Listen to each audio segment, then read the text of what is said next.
नमस्कार। मेरे साथ प्रसिद्ध व्यास जी संदीप कोटनाला जी मेरे साथ इस वक्त मौजूद हैं।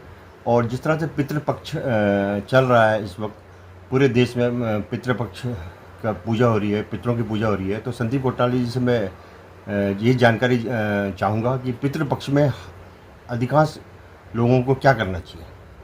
नमस्कार और बहुत बहुत धन्यवाद अपना परिवार सामाजिक संस्थान का।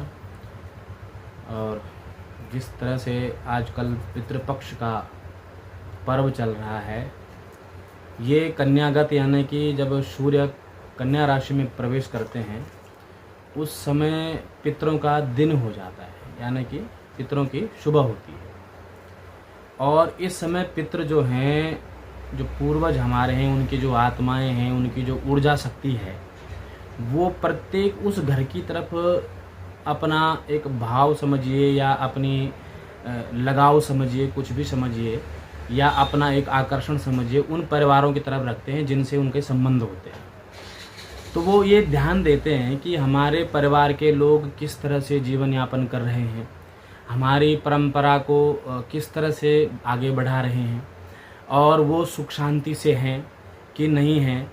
तो पूर्वजों की आत्मा ये देखने के लिए वार्षिक तौर पर एक अदृश्य शक्ति के रूप में प्रकट होती है, आती है, और अपनी तिथि पर, जिस तिथि पर उनका गंतव्य हुआ होता है, प्रत्येक उसी तिथि पर जो है जो शास्त्रीय विधान है उसके अनुसार वो आत्माएं एक बार उस घर के आसपास विचरण करने आती हैं और वो देखती हैं कि क्या मेरे जो वंशज हैं, जो मेरे आने वाली पीढ़ी है, भावी जो अभी वर्तमान में धरातल पर हैं, क्या वो हमारे संस्कारों को, हमारी संस्कृति को जीवित रख पा रहे हैं। सद्भावनाएं, दान, धर्म, परोपकार, जो धर्म की संज्ञाएं हैं, दूसरों की सेवा करना, दूसरों के लिए उपयोग आना, अपने जीवन को मर्यादा में रखना, और इसी प्रकार के नैतिक सिद्धांत जो हमारे पूर्वजों के हुआ करते थे। हमारे पूर्वजों के विशेष सिद्धांत ये होते थे कि अगर कोई घर पे आ जाए तो बिना भूख उसको रोटी खिलाए बिना तो जाने नहीं देते थे। प्राथमिकता तो ये रहती थी, चाहे अपने घर में कैसी भी स्थिति हो। तो वो आदर था। उस समय भले ही उनकी जीवन में आधुनिकताएं ना रही हों, लेकिन सौहार्द और भीतरी भावनाएं इतनी लबालब भरी हुई थी।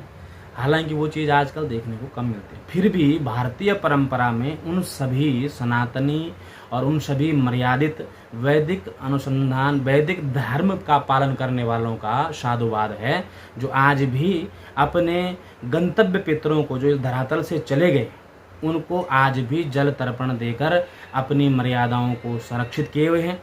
और साथ ही साथ अपनी भावनाओं में यह भी उद्धृत किया हुआ है कि हम परोपकार के स्वामी हैं, हम परोपकार करने वाले लोग हैं, हम दूसरों के साथ जो हैं परोपकाराय पुण्याय पापाय परपीडनम की प्रतिज्ञा पर चलने वाले व्यक्तित्व के लोग हैं।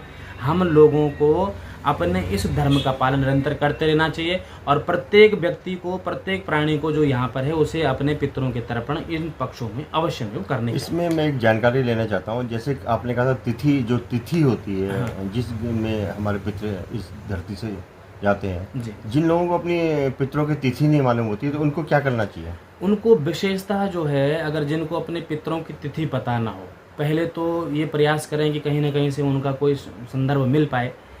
यदि पता न हो तो पंचमी हो गया, आपका दशमी हो गई, आपकी एकादशी तिथि हो गई और अमावस्या तिथि हो गई। इन पर वो अपने पितरों के तर्पण कर सकते हैं। सब विष्णु संज्ञक तिथियां हैं। इन तिथियों में अगर वो तर्पण करते हैं तो जिस गोत्र, जिस नाम का उच्चारण करते हैं, उनके प्रति वो संवेदनाएं, वो भावनाएं समर्पित हो जाती हैं। इन तिथियों पर कर लेना चाहिए। धन्यवाद कोटनाला जी, आपका बहुत बहुत धन्यवाद। आपने बहुत अच्छी जानकारी दी।